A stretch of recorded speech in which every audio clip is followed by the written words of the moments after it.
မှကြတယ်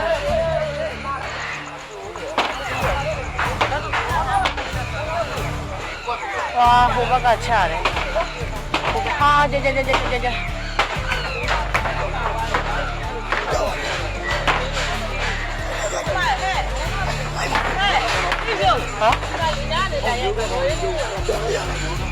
ပါမမကြောက်လို့ပါ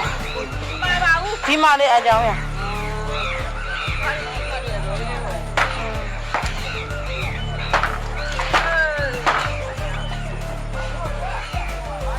အရှိတဲ့သိမသွားမသွားရဘူးအရှိတ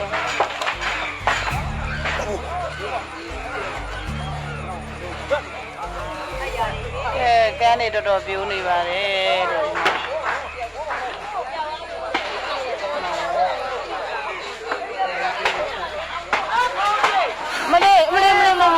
မကြတယ်